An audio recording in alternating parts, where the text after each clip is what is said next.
Ahoj, vítej na kanále Influderbárna, kde budeme rozebírat novinky, co mě tak zaujaly, pobavily na internetu. Bohužel mám problém, mám trošičku závislost na tom čtení různých bizárků, sledování různých jako kauziček a blbostiček.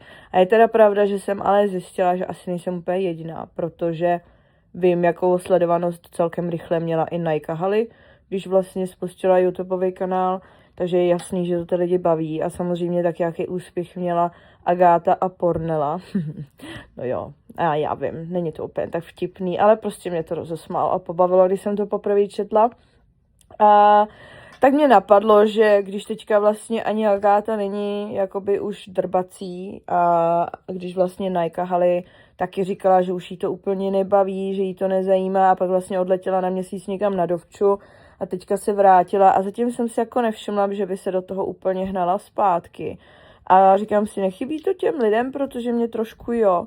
A musím teda říct, že toho čtu hodně přes Super, Extra a já nevím, novinky a různý influderbárnový skupiny na Facebooku, tak si říkám, že bych vám tak jako přinesla, co mě zaujalo kde na internetu.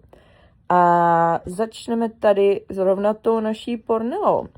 Tak, co se týče Ornely Koktový s Pepou Koktou, já se přiznám, že když vlastně oni měli ty svoje začátky, což je už milion let zpátky, že jo, tak mě to samozřejmě bavilo, zajímalo a teďka jako když vlastně jsem si uvědomila, že jak se dala dohromady s tou Agátou, že předtím jsem o ní nějak vůbec neslyšela a reality show Štiky jsem vůbec nesledovala, protože to bylo jako uřvaný a nesnáším uřvaný věci, jo.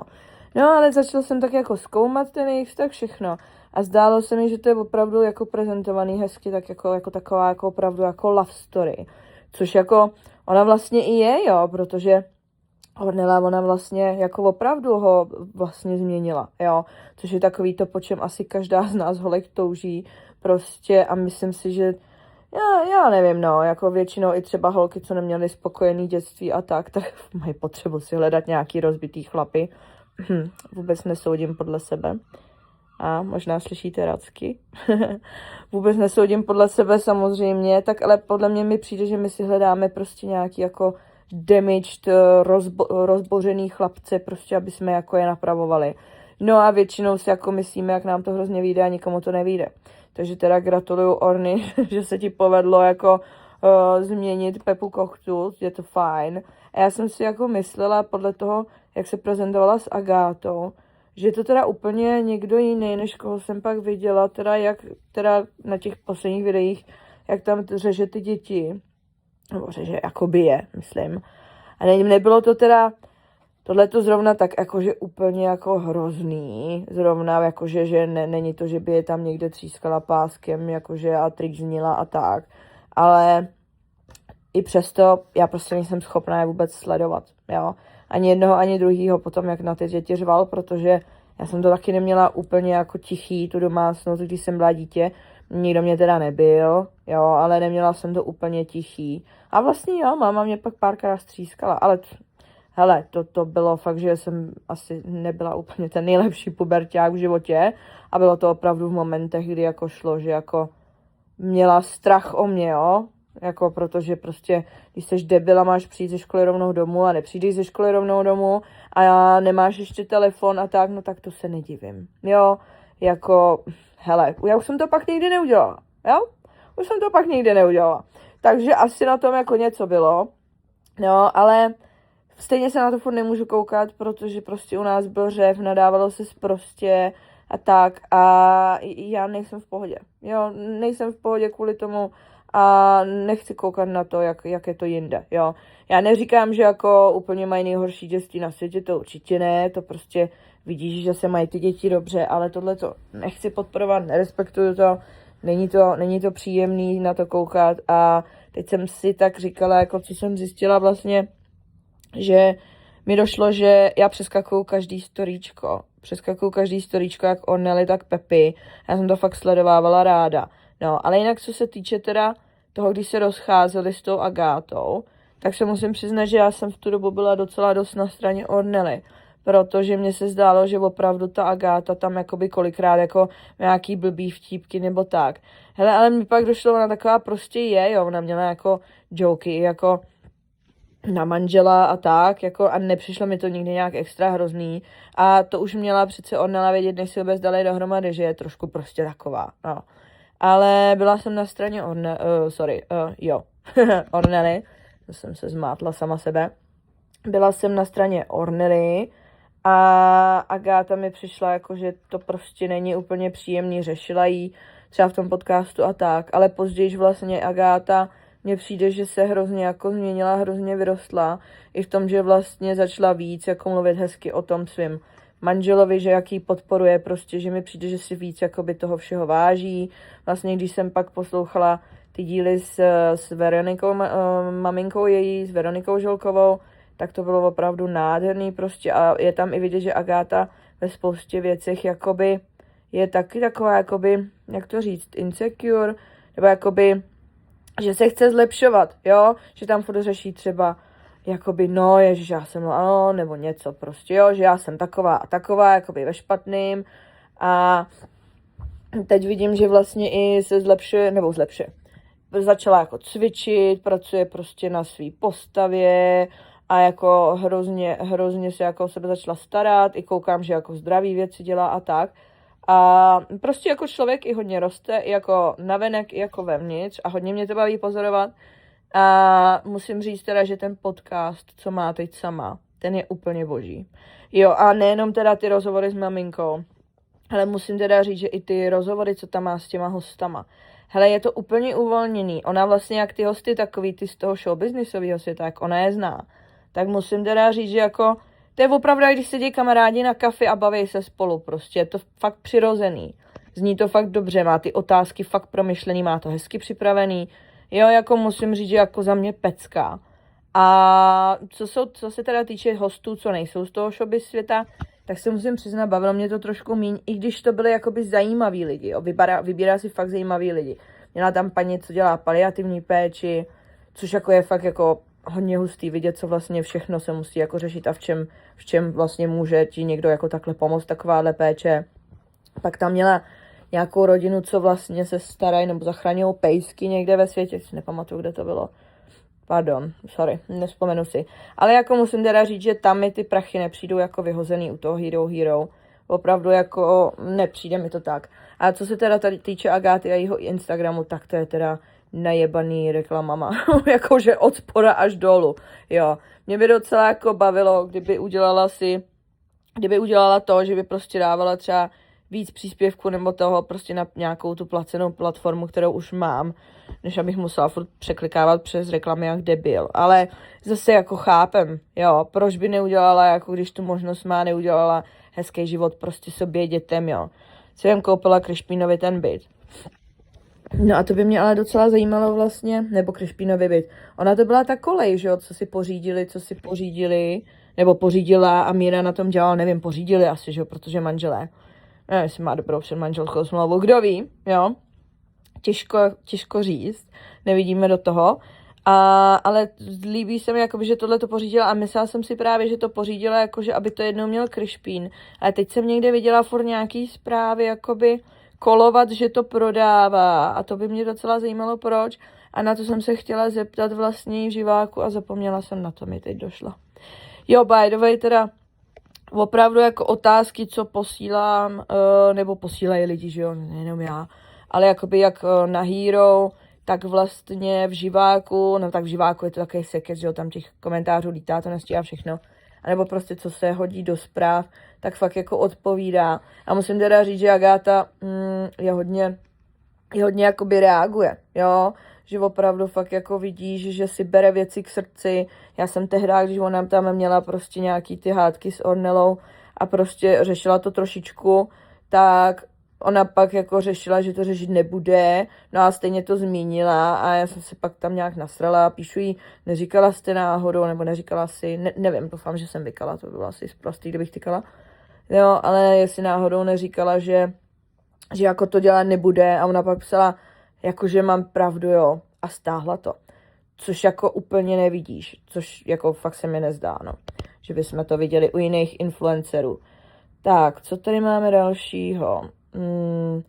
Nejbohatší člověk planety Elon Musk dnes slaví 55. narozeniny. No, a vypadá docela mladší, člověče. Tak všechno nejlepší, Elone. Tady máme Eva de Castello ukázala, jak se poznají rekordní vedra. No tak to je boží videjko. A to už jsem teda viděla i v minulosti. Ale hele, jako to je úplně jedno, mě docela baví i koukat, jak jako recreatujou, nebo nevím, jak to řekne česky. Pardon, jsem debil.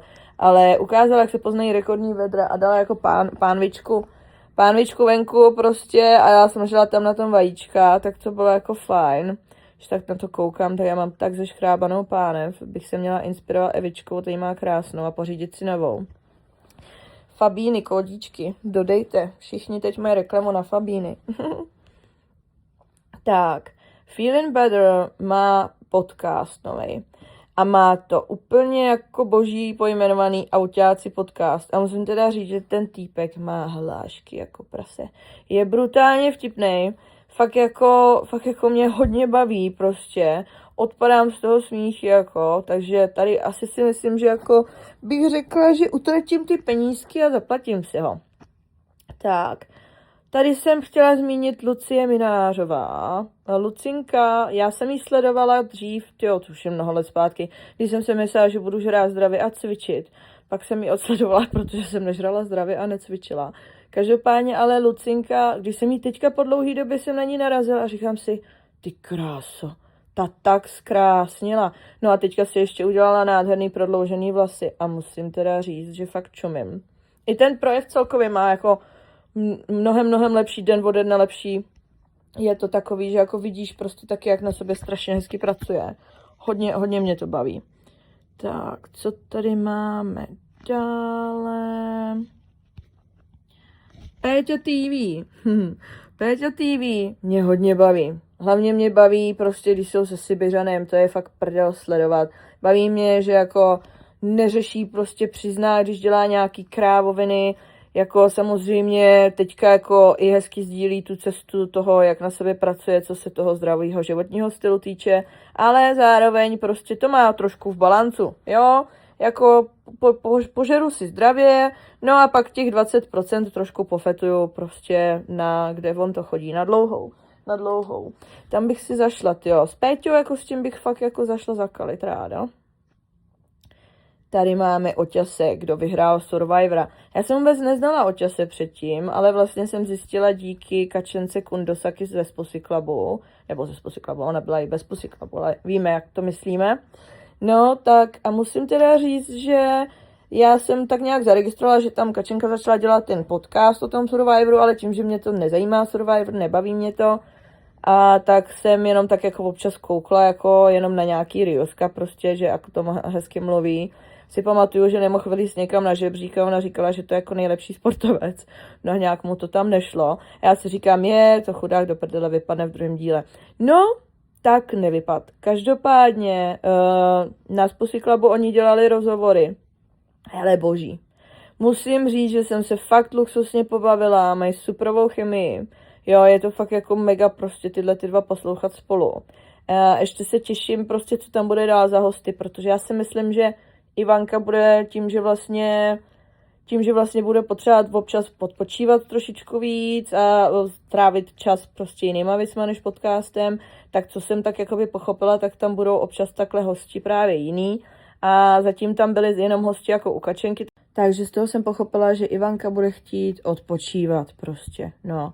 Pokud chcete vědět proč, tak se podívejte na Pussy Club, protože zase jako jasný, chci vám tady přinést nějaký drby a novinky, ale zároveň já tady nejsem, abych jako holkám ani nikomu jinému kazila biznis a jako berte tohleto spíš i jako upoutávku trošičku na ty placené platformy, které za to stojí, kterou ne. Tak, další tady máme, se bavíme o placených platformách, tak další tady máme Sibiřana a jeho komunitu, jo. Sibiřanovu komunitu já už jsem si zaplatila v minulosti, protože mě zajímalo víc takového toho jako osobního jeho života. A on teda jako na začátku to promoval hodně jako na urvalejší reakce, než na ten osobní život, ale podle mě si myslím, že zjistil, že ty lidi zajímá, že nezajímají jenom jako ty reakce na ty ostatní ksichty, ale že prostě ho je zajímá i on, takže zjistil, že ten osobní život táhne, tak tam toho přidává trošku víc. A já musím říct, teda, že jsem si to zaplatila v minulosti, pak jsem to nějak zrušila, protože mě to nebavilo, protože tam právě toho z toho osobního života bylo málo. No a teď jsem si to teda zaplatila znovu, jsem byla zvědavá na nějakou kauzičku tady o Teresce a o vyjádření o rozchodu.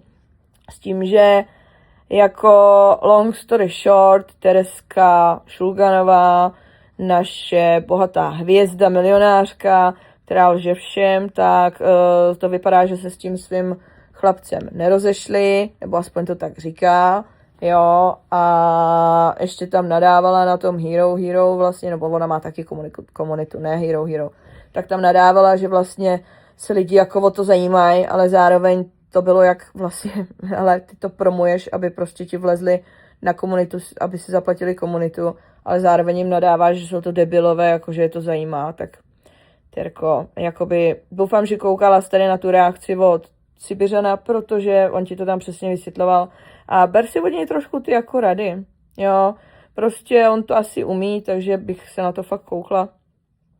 Jo, tady jsem si přepsala do chatu GPT, protože jsem si neuměla vzpomenout, jak se jmenuje Kafu. Každopádně teďka tady máme kauzičku, která hýbe influencerským, youtuberským světem, nebo spíš onlyfanským světem.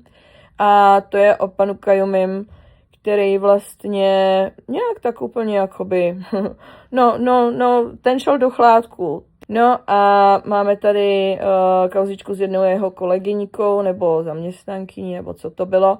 A ta vlastně vňukala, že nejdřív vlastně před lety vňukala, že vlastně kamarádka jí jakoby pomohla zakládat OnlyFans. No a teďka vlastně zjistila, že Kajumiho zavřeli, no takže začala obviňovat Kajumiho, že ji k tomu přesvědčil a tak. Spoustu lidí na internetu tvrdí,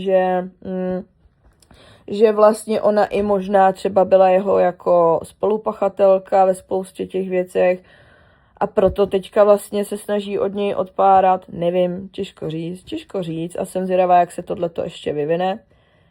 Tady máme Adélu Vincenzovou. Já jsem vůbec jako nevěděla, jak by mě ta paní strašně vlastně zajímala a bavila. A někde na YouTube jsem poslouchala nebo koukala nějaký video, podcast, rozhovor. No a nešáhla jsem rychle po telefonu, když ten rozhovor skončil a přepnul to na něco dalšího. A byla to náhodně tady Adéla, která se bavila vlastně o adopci a o výchově a tak. A musím teda říct, že to je tak příjemná paní, že jsem pak zkoukla úplně všechny rozhovory s ní. Takže to taky doporučuji najít si Adélu. Dělá takový zajímavý podcast, fakt jako super. A kdo taky bude mít Hero? Charlotte Stefan, která je, surprise, je těhotná. Což už samozřejmě dávno víme od Pornely.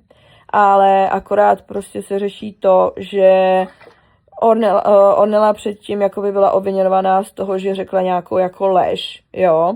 S tím, že to lež nebyla, což už teďka víme. A musím teda říct, že jako už předtím, než to ta Charlotte sdílela, tak jsem to viděla někde na infodrbárně. A já už jsem si to myslela teda, že fakt je těhotná. No a všichni řeší a nadávají na Ornelu, že hele, prostě vlastně ona to fakt propálila a prostě co to je. Ale já si myslím, že to bylo, jak se začali prostě spolu bavit, že to vymysleli spolu. Protože jakým způsobem se proslavila Ornella, že jo? No tím, že prostě byla otěhotněná s Pepou Koktou. Sorry, nevím mluvit, otěhotněná, dost dobrý. No, ale proslavila se tím, no a teď vlastně oni se začali bavit, že jo? No a holky prostě třeba vymýšleli, no tak vymysleli takovouhle věc, že jo? Nebo nejenom holky, že jo? On Pepa Kokta jako je dost jako šikovný markeťák, že jo? Tak, pak tady máme jeden tip na super recepty a hroznou srandu. A to je Dominika Krčmáríková, která dělá jako reelska videa vtipný jako různý recepty. Má manžela Poláka, je to hrozná prdel. Fakt, že jako hrozná prdel. Musím říct, že jako oni jsou fakt luxusní dvojka a že pokud si jednou najdu chlapa, tak bych si fakt přála, aby nám to šlapalo takhle, protože to je takový jako ukázkový vztah. Podporujou se, dělají spolu, jedou spolu se pro život, bomba. Další tip ode mě je na Milinku, Mili Sekulovou, což je taková příjemná maminka, která dělá super recepty taky. A až na to, že já maminka teda nejsem, no a ona mě stejně baví a je to takový, že jako všichni si na tom najdou svoje. Má tam sladký, slaný, má tam recepty s babkou, je to fakt super. Tak, další, kdo mě hrozně baví poslední dobou, tak to je Martin Hranáč. A to si myslím, že jako nejsem určitě jediná, protože vidím, že to všude lítá, ty informace o něm. A nejvíc mě samozřejmě jako pobavilo, a když jsem ho začala sledovat, byla jeho hláška vlastně, když chtěl jít na kadeřníka, táta mu řekl, nechoď na kadeřníka.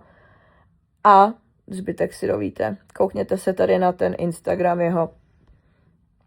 Sima Hegerová má miminko. Bože, ona je tak nádherná a milá a hrozně gratuluju samozřejmě. A jako hrozně se těším na pozorování toho, jak to všechno bude mít, protože to miminko bude mít úplně super výchovu, super milí rodiče, úspěšný. A Sima má za sebou taky takovou jakoby minulost náročnou a je, nevím, přijde mi skvělá prostě a těším se, až toho vidím víc. A tady máme Eva Burešová, Salvator, za prvý, ježiš, ona je tak hezká, no ale musím říct, že tady sdílela nějaký, jakoby, že jí někdo nadával prostě, ale že to má být jakoby normální, protože ona je veřejná osobnost. A líbí se mi, že teď spoustu influencerů vlastně se začali stavět za sebe a vlastně za všechny influencery a řešit, že není to přece normální. Jako, není to normální. A jako já souhlasím, že není normální, aby lidi se takhle hnusně schazovali, jo. Je to úplně zbytečný hlavně, jo. A teď si vemte, že jakoby, jak by nám bylo všem ve světě líp, kdyby prostě jsme se na to hromadně vysrali a přestali kritizovat lidi. Protože, hele, teďka si lidi říkají, nemáme tolik nemocí, jako bylo před 100 lety. Jo, prostě neumírá se při porodech tolik, vyléčíš horečku, prostě a všechno. Ale pojďte se zase podívat, myslíte si, že bylo předtím tolik sebevražd? Prostě, že bylo předtím psychických obtíží tolik, prostě, když nebyly tady ty sociální sítě a sračky. Mě by docela zajímalo, jaký to bylo tamto procento prostě od před 100 lety až do posud prostě jako procento sebevražd, procento jako mentálního nezdraví a tak. A tady, jo, Lilian Voss sdílela hrozně vtipně, kdy víte, že je fakt kurva vedro, pičujou na něj i influ. Boží. Jo a Vláďa videos, ten je taky pěkný. Sabina Doleželová fit, ježíš, já tu holku miluju už mnoho let a sdílela úplně nádherný videjko, vlastně, kde ukazovala kytičku a bylo tam, že co vidí frajer, když dá ženě kytičku, jenom tak ona má radost vlastně, když jí tu kytku předá. Ale pak, co už nevidí, je, že ona vlastně pokaždý, když jde kolem té kytky, tak prostě si k ní přivoní a usmívá se a je happy. Tak to je taky jako krásný. Já trošku závidím, ale tak pojďme dál. Zprávy a zajímavosti od Sofie. Miluju, fakt miluju. Zprávy a zajímavosti od Sofie, co jsem pochopila, nevím, jestli jsem to pochopila správně. Tak to dělá vlastně od Ivanky z Pussy Clubu maminka, která by the way byla i z Pussy Clubu na rozhovoru a bylo to fakt super. Jo, hodně mě baví. Tak ta dělá tady ty zprávy a zajímavosti od Sofie. Jo, od Nela Voty už jsme se tak nějak pobavili, s tím, že proč ji tady sdílím znova je teda to, že jsem zvědavá vlastně, jestli někdo neví, kolik měla sledujících předtím, než byla ta kauza s těma dětmama a kolik jich má jakoby od té doby, jestli to šlo nahoru nebo dolů. A tak no, a jestli vůbec Ornelu ještě někdo sleduje. Vtipná hláška od paní Pavlovský, kterou milovala moje maminka. Myslím si, že jsme měli i nějakou knížku od ní. A tahle ta hláška, to už je snad stará jak já. A je tady, chceš být vysoká, chytrá a stepilá? Najdi si malého, tlustého debila. A teď tady máme podcast roku. A to bylo super, já jsem koukala živě. Musím říct, že já jsem trošku čekala, že to vyhraje Agáta. Jo, trošku jsem, nebo jako by tu cenu posluchačů, trošku jsem to fakt jako čekala, protože ona na tom fakt mákla, ale hlavně má ten klub těch holčiček prostě opravdu obrovský a sledujou jí leta a ona to tam docela dost jako i hezky jako odpromovala, ať hlasujou, ale hlavně to, že vlastně řekla, že to vůbec nečeká, že by vyhrála, tak to si myslím, že nás jakoby, a já jsem hlasovala, jo, dobře, a mám ji ráda prostě, neudělám s tím nic, jako suďte mě, mám v piči. Tak, myslím si, že i to, že vlastně říkala tam těm holčičkám, že si nemyslí, že vůbec má šanci, tak to tak jako namotivuje samozřejmě hlasovat ještě víc. Takže já jsem použila i bývalého přítele e-mail, abych odhlasovala. No a jinak tady, kdo vyhrál úplně, tak vyhráli opravdové zločiny. Pak byly noční můry. Tak mi do prdele neříkejte, že se všichni tak rádi bojí. A kdy to jako posloucháte na spaní? No, pak byla chumelenice. Já jsem je zkusila ty holčiny. Já neříkám, že jsou špatný nebo tak, ale mě to asi nebaví. Ale moji nejlepší kámošku to baví hodně. Je to fakt, já nevím, no. Očividně to lidi baví. Jo, podívejte. No, pak co tady máme dále? Jo, co na posluchačů na společenských podcastech to vyhrála ta chumelenice a pak byl Pussy Club. Agáta teda vyhrála ty rozhovorový. No, po ní byly Hypecast podcast, třetí byl Časmír Strakatý. A musím říct, že mě docela zajímalo, jak na tom byl Koťák, protože ten už na mě leze i z ledničky, jak ho všude vidím. Tak to je talk show Koťák live, tak ty byly 6. Další zprávu. Sexy hvězda Vesny v červených minišotkách dráždila Bena Kristová. Já bych taky podráždila Bena Kristová. Ono se by the way všude řeší, že Ben Kristová má rád kokain, ale ono se řeší, že spousta influencerů má rádo kokain, takže si nejsem úplně jistá, jestli to je jako zajímavá informace, protože spíš by byla zajímavá informace o tom, kdo ho nebere. Letní móda podle českých celebrit. Zrádkyně Šáchová ukázala dekolt, hvězda Bachelora podprsenku a Wignerová štíhlé nohy. Tak, Zrádkyně Šáchová, tak vůbec neznám, protože jsem nekoukala na Zrádce. Na Bachelora jsem koukala jenom na reakce, ale nevím, jestli to byl Bachelor první nebo druhý, nebo kolik jich bylo, takže tu slečnu taky neznám, ale jsou moc krásný. A Wignerová štíhlé nohy Wignerovou miluju. Musím teda říct, že tam mě hodně baví a ty recepty s tím manželem, jako ano, měla nějakou kauzičku, spousta lidí si bude třeba myslet, že jako by asi nevzali zpátky chlapa stejným způsobem, jako ona ho vzala zpátky, ale hele, já jsem poslouchala překvapivě v podcastu Agáty, rozhovor s ní a ona to tam přesně řešila, že jako hele, byly ty problémy na obou stranách, jo, nejenom na té straně toho chlapa.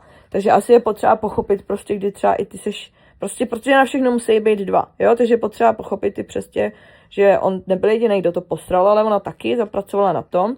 Myslím si, že ona nějak jako popila, ráda si, takže to taky na tom popracovala a přijde mi jako super mamka, má super vkus a má to tak jako, nevím, přijde mi, že jako se baví tak jako nad věcí, fakt jako příjemná.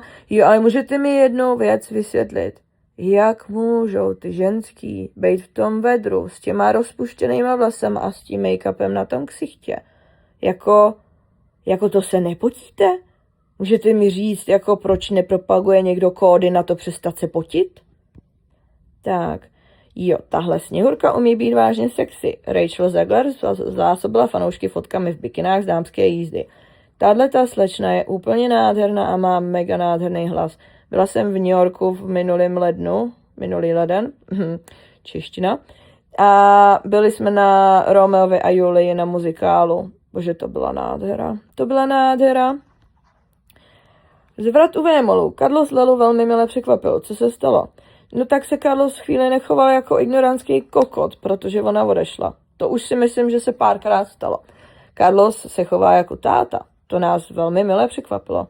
Každopádně Lela je moc milá, nebo působí moc milé a hrozně bych si přála, aby se jí dařilo líp, protože je hrozně pohubla a je prostě vidět, že je ve stresu, má toho samozřejmě hodně, že jo, jako dětičky, že jo, a jedno z těch dětí nemocný, to musí být masakr, nevím si představit, a proto možná ty děti nemám, nevím si představit, že něčím takovým procházím, protože prostě já nejsem silná ženská jako Lela, která toho tolik zvládá.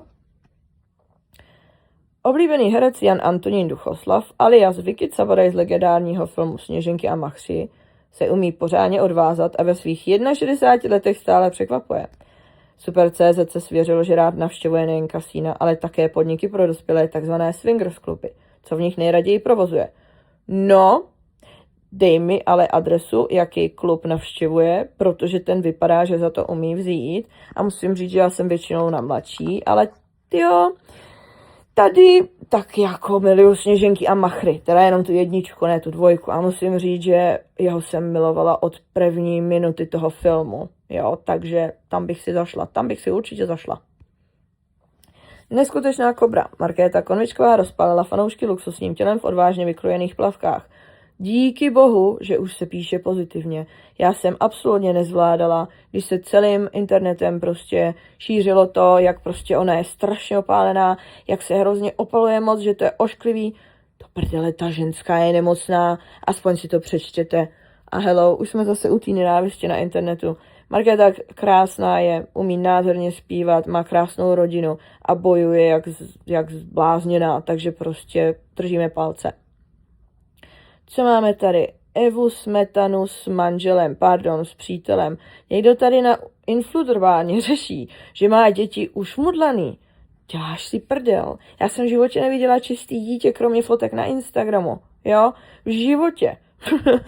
Jako to mě opravdu pobavilo, jo. Díky bohu, že v komentářích ty lidi mají docela mozky, prostě, že to hned tam jako řešili, že jako, co jako, prostě proč, jaký dítě není ušmudlaný.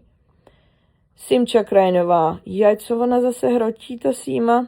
Ale musím říct, že asi ví, proč to hrotí. Protože ono to fakt jako tahá tu pozornost, jo, když prostě řeší nějaký kauzy a rozebírá, proč všichni řešíte, jak je hubená, proč všichni řešíte úpravy fotek a kde si co si. Nevím, jestli opravdu má jakoby psychický problém, že musí rozebírat každý komentář nebo každou zprávu, že jí to tolik jakoby rozhodí, což nevím, když ona furt dělá nějaký ty, co já vím, ajurvédy a píčoviny, nevím, co to dělá, prostě neznám tyhle ty ezo věci, nezlobte se na mě. Takže teďka řešila vlastně, co jsem pochopila, že nějaká ženská napsala o jejím synovi, že šilhá, což jako upřímně, jako je to na hovno, ale proč bys toho syna vůbec dávala na internet? A zvlášť ještě, když víme prostě, jak se řešilo na internetu v minulosti, že ten syn má dlouhý vlasy, že to je hrozný, nebo byl to její syn, myslím, že jo. No, nevím, no, jakoby, já asi si myslím, že kdybych někdy měla dítě a byla slavná, takže počkám do toho věku, než to dítě jakoby se sama rozhodne, jestli, nebo jakoby než má rozum se sama rozhodnout, jestli na těch sítích chce být a spíš, aby si udělal ty sítě svoje. Ale zase na druhou stranu těžko říct, protože si prostě vemte, že kolik prostě věcí člověk potřebuje, když je těhotný a když má mimčo. A já úplně přesně vidím, jak by mě samozřejmě zlákaly ty firmy s krásnýma kočárkama a vším možným. Ale zase je pravda, že tam úplně obličej toho dítěte ukazovat nemusíš, že jo. Takže asi kdyby to bylo něco takového, tak jo, nevím, těžko říct.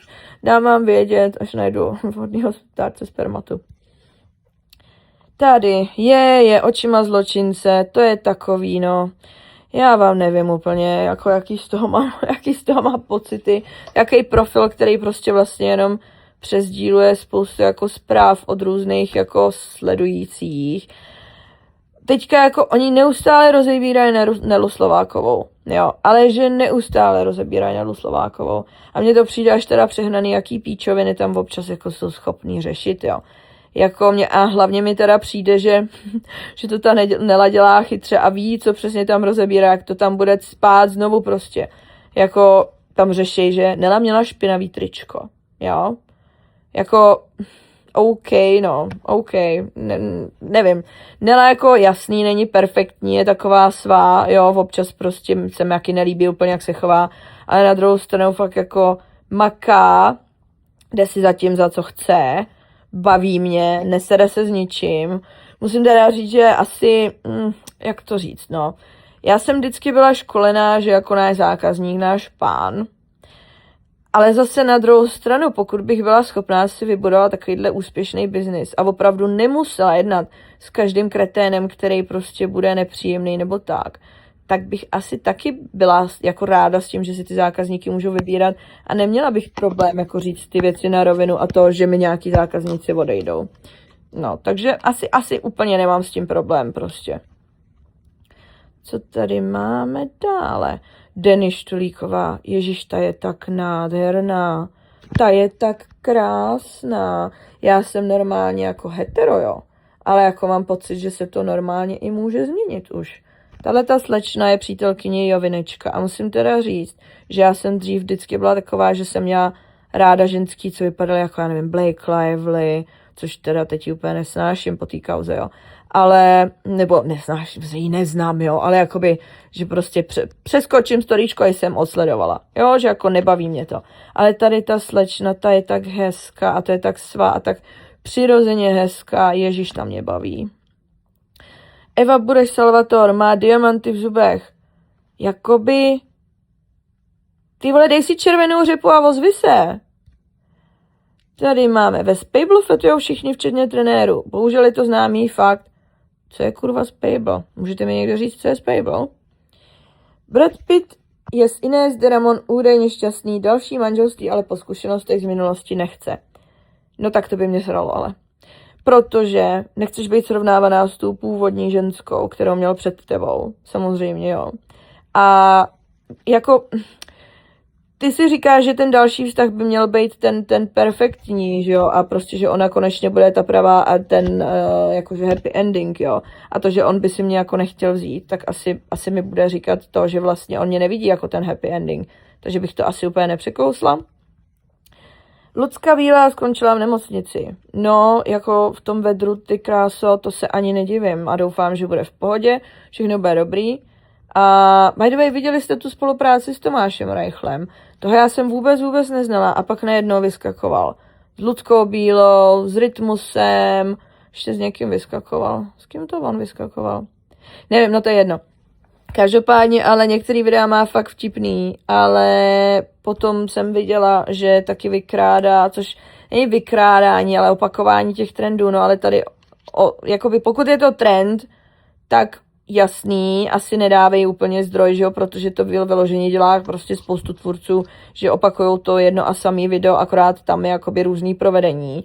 No, ale tady, co jsem spozorovala, tak na něj sdílel storíčko Ondřej Mlčák se jmenuje. Takový jako hrozně vtipný týpek a že vlastně mu Tomáš Reichl jemu vykradl něco. A to byl jakoby, on byl jako prvopůvodní tvůrce, který to vytvořil. Takže v tomhletom případě si myslím, že by se ten zdroj jako uvádět asi měl. Tady... Krejčík po dramatickém rozchodu skončil opět v náručí Stropnického. To je hezký, stará láska nerezaví. Youngblood vzal na pódium malého Alexa, aby se s ním zahrál na kytaru. No tak to bych se asi rozbrečela, kdybych to viděla. To je úplně mega boží. A tady, to je prdel. Ještě, že Macinka zrušil tu klimatickou změnu, jinak bych se teď hrozně potil. Pracující otec. To je Instagram, který jsem objevila úplně náhodou. A další kauzička, Lucinka a Matuška. Tak to je boží. Odcházím od tebe a nezapomeň si svačinu. Hele, víte, co si myslím? Já jsem viděla nějaký rozhovor s tou Lucinkou. Ta Lucinka zněla tak rozumně a tak jako vyspělé, jo, nebo a tak ona už je dávno vyspělá, že jo, ale já si totiž myslím, že oni byli super match ve chvíli, kdy ona byla strašně mladinka a on byl starší, ale on je furt tak jakoby mladší, já když něco poslouchám s ním, tak mně přijde, že jakoby Lucinka už prostě ho dávno tím věkem, tím chováním, tou vyspělostí předehnala. Jo, a proto už prostě odchází. Ne, že si chce užívat těch mladých let, ale že si chce najít nějakýho, kdo není takovej úplnej dement. Pardon, nezlobte se, bohuši. Honza Honzin. Tak a tady je Honza Honzin už je zase aktivní a má na story smyčku květinku z růže pro nevěstu. Já mám takový pocit, že tohle si ještě odložíme, protože tam bude nějaká, myslím si, že vozil nějaký kokain na Slovákový nebo něco takového, ale to mám uloženýho někde jinde.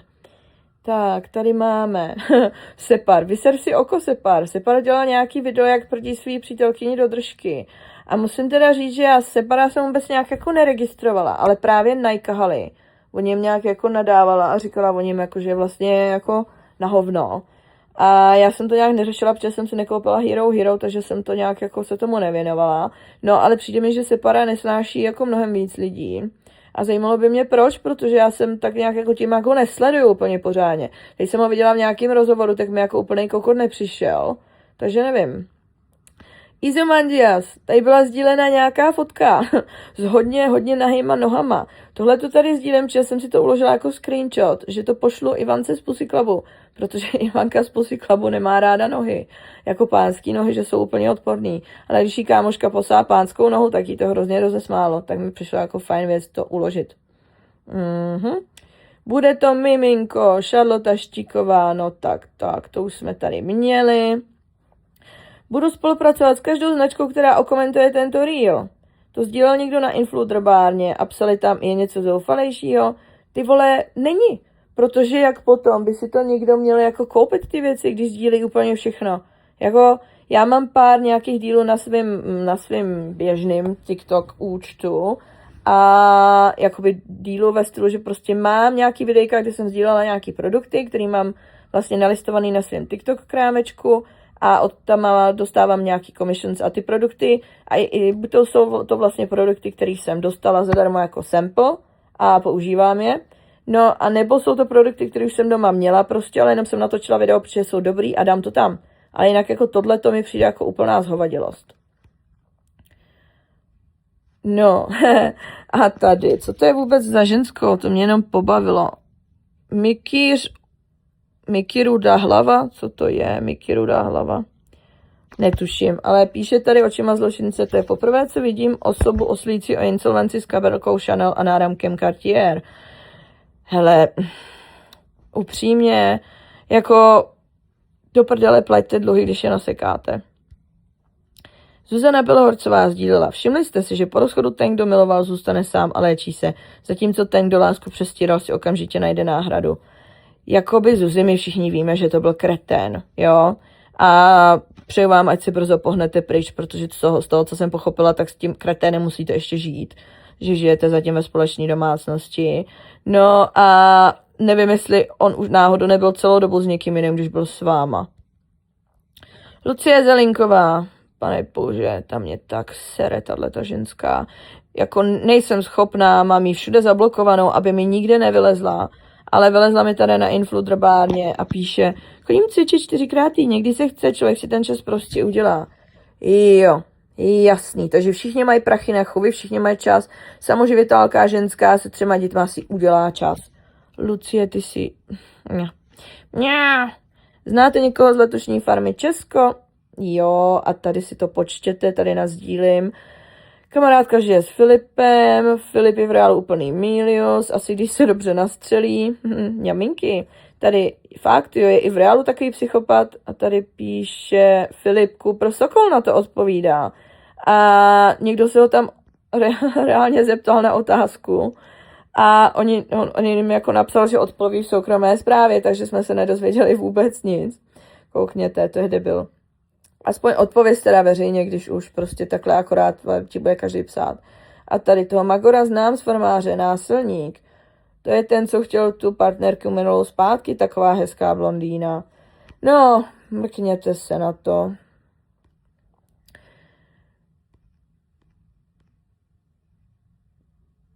Tady Péťa Lovely Hair.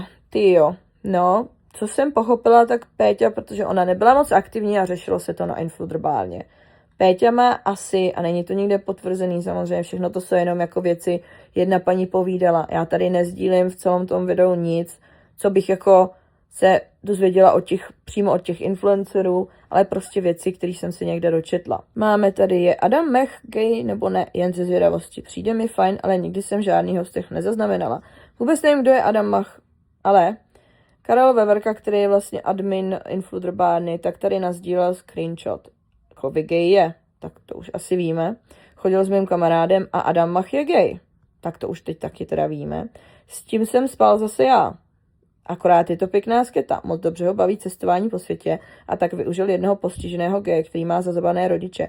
Údajně se do něj zamloval, ten kluk mu zaplatil cestu kolem světa a pak se na něho vysral. A v reálu je dost namyšlený. Tak to je kuravský Brutus. Kdo ho znáte, tak na to mrkněte. Tak co říkáte? Biasiol konečně odhalila o BM pravdu? Když byla ještě ve vztahu s Mickey Goldym, tak jela na Zrče a tam poznala BM. BM tehdy byla ještě ve vztahu s Bárou Votíkovou, ale mezi Veronikou a BM to kliklo na první dobrou. Po návratu ze Zrče se Veronika s Mickym rozešla kvůli Báře a Bára měla ještě 1,5 roku další půl rok, oficiální vztah s Bárou Votíkovou. Veronika mezi tím čekala, až se rozejdou. Celý vztah Veroniky a Báry byl toxický a nešťastný, vůbec spolu nespali. Veronika pak v průběhu roku 2022 poznala Alici na B4L, co to je, skrze Štěpánku. Po asi 2 měsících si začali aktivně tajně psát, nějakých 6 měsíců. Když Bára odjela na Survivor, tak si Veronika Alici pozvala domů a tam to vyústilo v sex. Pak se ta nevěra provalila. Bára Veroniku zmátila a pak se poslední rok jejich vztahu mátili navzájem. Během mis, kdy Veronika odjela na soustředění a následně se vrátila domů, se den na to s Bárou rozešla. Odjela k taťkovi do Liberce, kde spala na gauči. Jo, OK, tak hele, nevíme. Nevíme, jak to bylo, ale co jsem koukala na rozhovory s Tobiem, tak když se tam někdo zeptal na to mlácení, tak úplně neřekla, já jsem jí nikdy neuhodila, nebo my jsme se nikdy neuhodili. To jako vyloženě nezaznělo. Ale jsem na to zvědavá, no, je to u právníků prej, takže jako pokud by to byla úplná pravda všechno, tak to asi není u právníků. Tady. Jak si myslíte, že vnímá manžel Evy Farnej 3 Edeny? Myslíte, že se díval, že tam byl, že ji podporuje? To se ptal nějaký anonymní člen na Influderbáně. Hele, jako... Už jsem to někde viděla, že vlastně on už není tolik na sociálních sítích, ale lidi řešili, jestli se nerozešli. Ale úplně mě tady prostě brutálně pobavil komentář od Petra Soldána. Jsou spolu na ostří nože, protože má boky jako skříň. Někdy si říkám, jestli ji měl vůbec rád. Mega. Mega. Fakt boží. Tady. Očima zločince. Někdo dal pořádnou recenzi na produkty od Plačkový. A to konkrétně na ty prací oleje. Píše tady.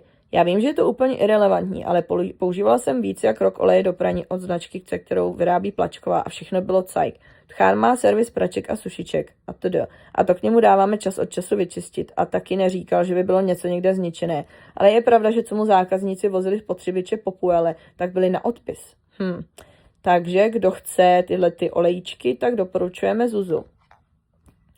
A mi úplně jedno, co šňupe nebo co prodává, jestli má dobrý oleje a co mi neskurví pračku, tak já si je úplně v klidu koupím. Další tady máme Simonu Pandělevou a to prosím vás je nějaká frajerka, která pracovala v té kavárničce od Zuzky Plačkový. V té kavárničce tam teď jsem koukala, dovezli nějaký dortíčky ve tvaru ovoce a vypadají strašně hezky. A mám pocit, že na podobný dortíky, nevím jestli, no asi ne od Zuzky, od někud odinut, dávala recenzi Sugar Danny, takže se na to můžete taky mrknout. Každopádně tady ta slečna údajně, když měla mít Zuzka problémy s malou, jak se jmenuje, miminkou Ajanka, tak když měla problémy s malou Ajankou a byla s ním v nemocnici, tak tady ta frérka ji údajně měla okrást v té kavárně. To je kurevský masakr. Jako, ty vole. Ještě bejt takovej debil, že okradeš někoho, kdo je takhle jako známej, jak může to prostě říct veřejně, tak to je hustý. Carrie Kirsten. Tyjo, Carrie Kirsten je taková cougar trošku. Hele, proč ne? Klidně si najdi zajíčky, jako je to všem úplně jedno, s kým randíš, jako. Dobře, říkám to jenom proto, že jsem taky na mladší. Taky jsem nevyspělej debil. Prostě sorry, Carrie, ale prostě přiznej si to a hlavně nebuď tak blbá a nevymýšlej si, že tomu frajerovi je přes 30, nebo že je starší než ty, což znamená asi přes 30, protože kurva seš na internetu, tam si to ty lidi najdou a řeknou si to. Tady, tyjo, to mě docela zaskočilo. Katy Pražák, kterou ráda sleduju na sociálních sítích, řeší, že vlastně měla plastiky, liposukce a procedury a bude někomu radit, jak hubnout a srovnávat si hormony. Hele, co já jsem koukala, tak co tam má nějaký to srovnávání a tak, to asi není úplně něco, co jako by i vyprocedurovala a tak. Protože co tak čumíš, prostě tak předtím byla taková oteklá a teďka prostě není, vypadá fakt dobře. Nevím, nejsem plastický chirurg, ani žádný jiný druh doktora, takže jako neřeknu. A neznám ty produkty, tím, že nežiju v Čechách, prostě tak samozřejmě jako neobjednávám si nic, nezkouším nic, takže prostě, když jsou ty reklamy na ty produkty, tak to přeskakuju. Jo, většinou. A tady máme, o Katy byste mohli taky něco vyšťurat. Pamatuju, jak už v 16 lítala s eskortem po Evropě a teď je to skoro matka Tereza. A tady je to, tak my ji známe, ale jdím kolem ní, když šlapala za mlada a bydlela na Andělu kousek od Evičky. Nevím, jaký Evičky. Chodila s Oravcem, ten se zabil cca rok a půl v autě, když vezl kilo kokainu z Vídně s nějakým Ukrajincem. V krvi měl heroin, celkem vtipný mladý kluk, ale seděl za padělání bankovek, který si rozmenoval chytře na benzínce. Jo, rozměňoval. Když ho pustili, díloval i s půjčkem, zabiják z auta na Smíchově a tak toto dopadlo. Ty vole. Tady, já ji znám odmala, byla tady první z holek, o které se vědělo, že se kurví. Je původně Šlefrová, co ten jí manžel. Pražáky z bohaté rodiny, Šlefrová se s ním měla jak prase v žitě, ale kurvila se a fitovala, kde mohla. Pražáková rodina mají ty face sedačky. Pak začal chodit s ponerkou, kterou podváděl a jednou z jejich známých a teď s ním má dítě. To je docela hustý, no. Ale, hele, i kdyby dělala píčoviny za mlada, je mi to úplně jedno, protože mě baví prostě, jak je nám tom teď a co řeší teďka. A úplně v pohodě, bez problému, prostě vyslechnu nějaký rady a porady, protože, hele, pokud ti někdo radí něco dobře, je mi úplně, ale úplně uprdele, jakým způsobem prostě do té fáze, že to poradit vůbec umí a sdílet umí, tak jakým způsobem do toho ten člověk dospěl. A komentář Evičky u videa, kde Hanichová dává rozhovor po výhře v soutěži podcast roku v kategorii rozhovory. Oni jdou zase proti sobě. A tady. Freak Show podcast, to je ta Evička a naše Plastic Queen. Nejvíc ulhaný podcast ever. A teď Agáto, řeknu, jaký SMSky píšeš Soukupovi. Že chceš přijet měsíc zpátky k němu na barák, že se ti stýská pomalý a že ti malá chce ukázat a bla, bla, bla. Hele, Plastic Queen je debil, prostě to je normálně nemocný člověk. Jo, to je normálně nemocný člověk. A co jsem viděla, já jsem viděla předtím právě taky nás očima zločince. Byly nějaký jakože ukázky nějakých nahrávek, jo, který vlastně ty nahrávky ukazovaly nějaký rozhovor vlastně Evy Plastic Queen s Jaromírem Soukupem, který byly fakt nechutný. Nechutný byl ten Jaromír Soukup, že se takhle choval. A úplně dutá byla ona, že to takhle mohla jako poslouchat a nechala na sebe takhle píčovat. A tady máme... O kom to tady máme? To je zase Evinátor, tu teda vůbec neznám. Jo, mrkněte. Někoho měla okrást tady na nějaký akci Maximu.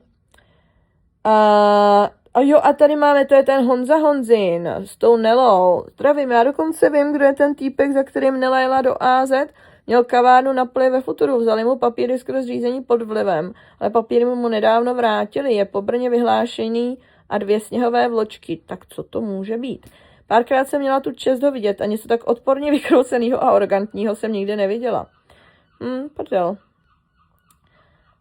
Tady. Podle mě ji ruchy nesnáší, ale musí hrát divadýlko, jako Nelu.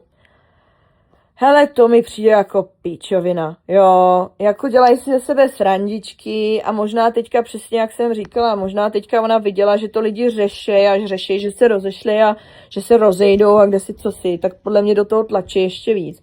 Nelaví, co frčí. Hele, a jestli se občas vysíraj, teď není to úplně normální. A to, že ona si tam dělá prdelky vlastně, že podívej se na něj, co on tady vlastně nechal skleničku, nebo já nevím, z nějaký nádoby nebo píčoviny, prostě takový prázdný krabičky od něčeho.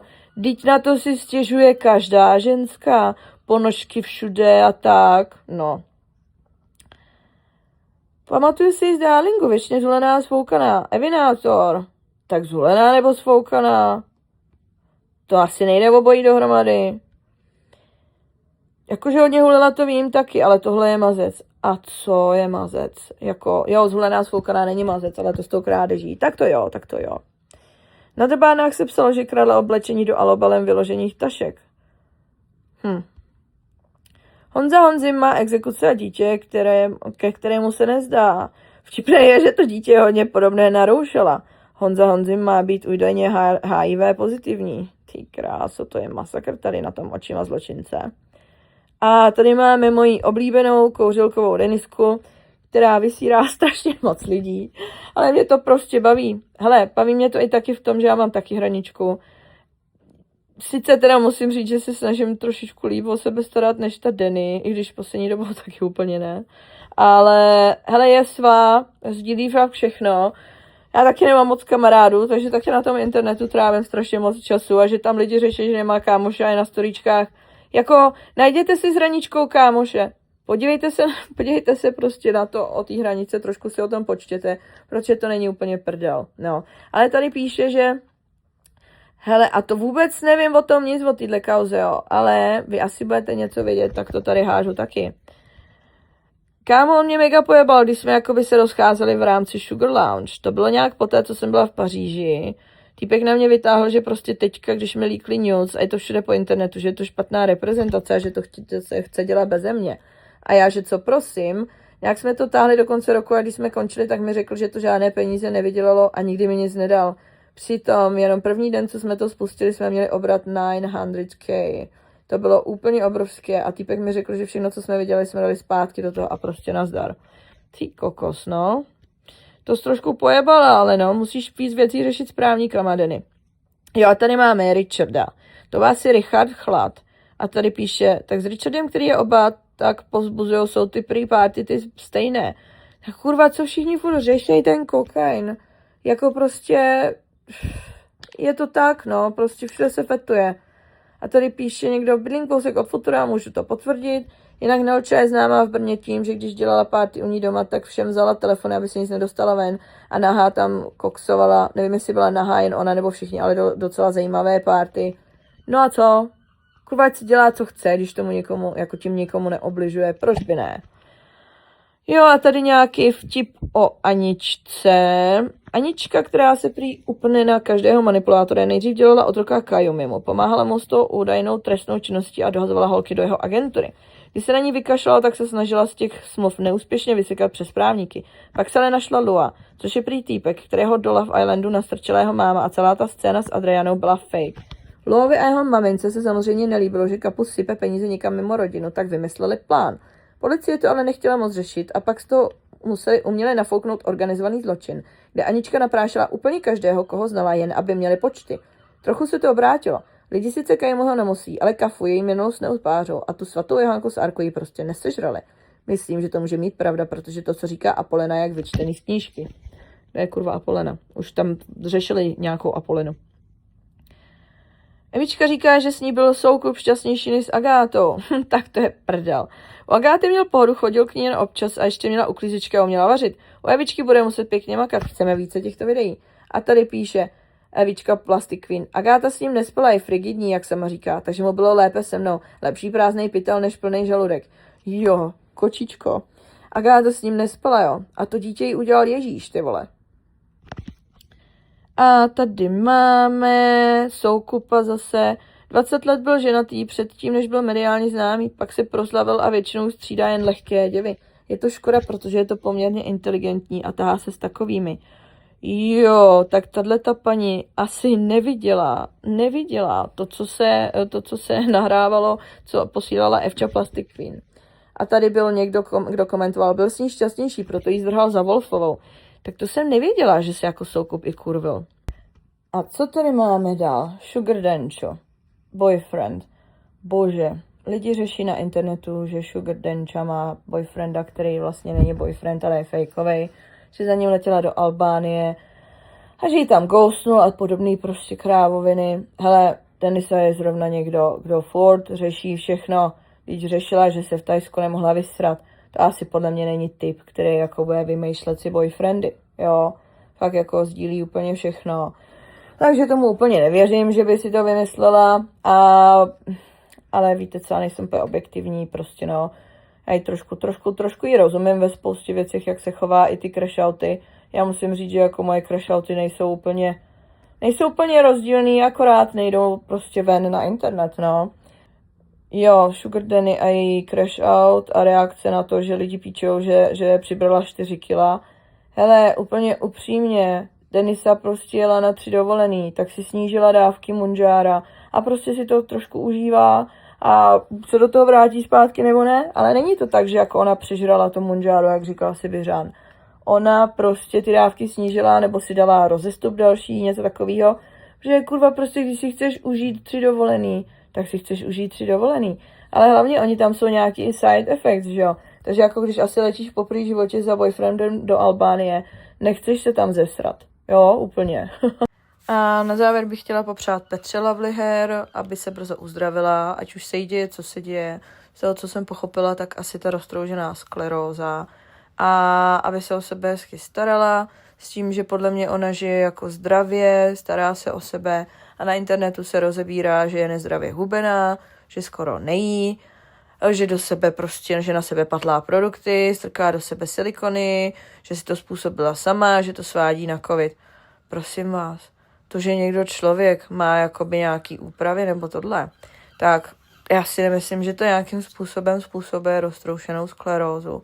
A hlavně Petra Lovely Hair si myslím, že co jsem jako koukala, jako vždycky sdílá nějaký recepty, nějaký buchty a blbiny a jako určitě vypadá jako, že má zdravější životní styl, než někdo, kdo prostě právě přesně jako každý jiný influ někde fetuje na parties a sportuje, jako nevím, no já samozřejmě nikdo s ní nežijeme, je hubeňoučka, ví se, že kdysi měla anorexii, ale jako těžko říct, napište mi na to svůj názor.